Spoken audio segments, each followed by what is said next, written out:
Selamat siang pemirsa, kembali lagi bersama saya Hasan Muslihat dalam Jurnal Learning.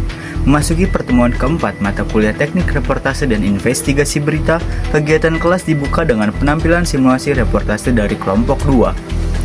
Dalam simulasi tersebut, mahasiswa membawakan berita mengenai makan bergizi gratis yang berada tepat di sekolah SMA Negeri Bojong. Simulasi berlangsung dengan durasi sekitar 20 hingga 30 menit, menampilkan peran lengkap mulai dari news anchor di depan studio, reporter di lapangan, kameramen, hingga narasumber. Melalui kegiatan ini, mahasiswa dilatih untuk berperan nyata dalam sebuah liputan berita sebagaimana praktik yang dilakukan di dunia jurnalistik profesional. Usai simulasi reportase yang disajikan kelompok 2, kelompok 1 melanjutkan perkuliahan dengan presentasi yang mereka sajikan dengan hasil diskusi mereka dengan kelompoknya yang membahas mengenai pengertian dari reportase.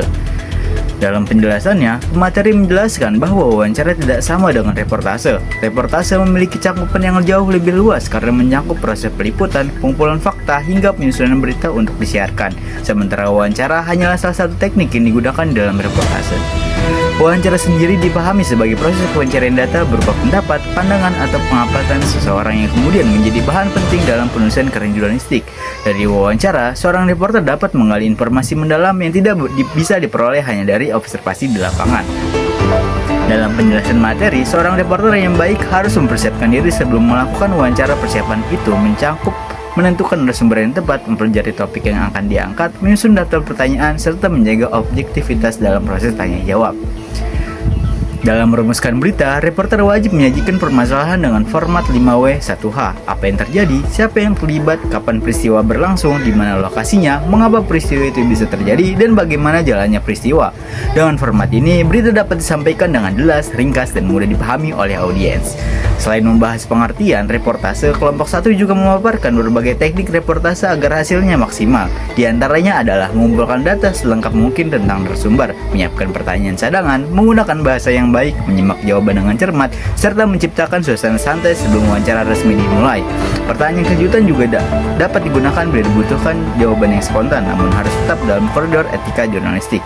Mahasiswa juga diperkenalkan dengan macam-macam keterampilan reporter. Ada beberapa keterampilan reporter yang dijelaskan oleh pemateri: keterampilan observasi, keterampilan wawancara, menulis berita, keterampilan komunikasi, keterampilan analisis, keterampilan manajemen waktu. Selain itu, pemateri juga menjelaskan bahwa dalam menjadi seorang reporter itu mempunyai beberapa perilaku dalam menjadi seorang reporter yang handal.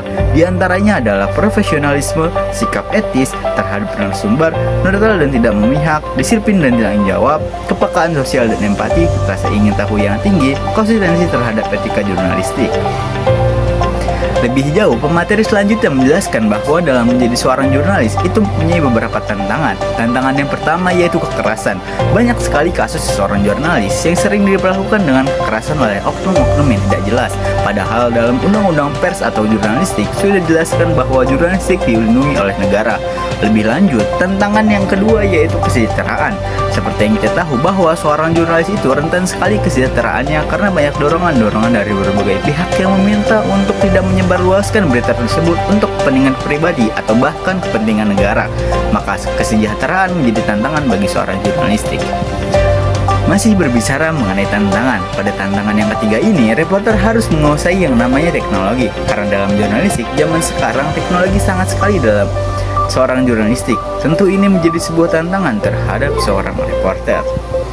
Masuk ke dalam tantangan yang terakhir, seorang reporter yang sudah dijelaskan oleh kelompok 1, yaitu tekanan etis dan independensi. Hal ini masih bersangkutan dengan tantangan yang pertama seorang jurnalis menurut kelompok 1, yaitu kekerasan. Tekanan yang dihadapkan seorang jurnalis itu kerap terjadi di berbagai perusahaan-perusahaan besar yang menyebabkan nilai daripada berita tersebut bisa hilang.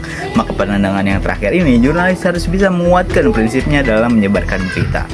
Dengan penjelasan ini, mahasiswa diharapkan memahami bahwa seorang reporter tidak hanya dituntut untuk pandai berbicara di depan kamera, tapi juga memiliki keterampilan perilaku yang baik. Bahkan seorang reporter juga memiliki tekanan dalam membuat berita. Sebagai penutup pertemuan keempat, Bapak Adi memberikan apresiasi kepada kelompok 1 karena sudah menyelesaikan pembuatan makalah tanpa adanya revisian. Suasana kelas dimeriahkan oleh tepuk tangan. Pak Adi berharap dalam sistem pembuatan makalah teman-teman sudah bisa melakukannya dengan yang terbaik tanpa adanya revisi.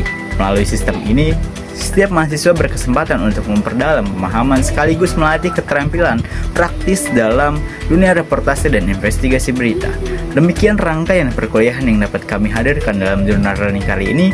Saya Hasan Nursihat, pamit undur diri. Terima kasih atas perhatian Anda dan sampai jumpa pada pertemuan berikutnya.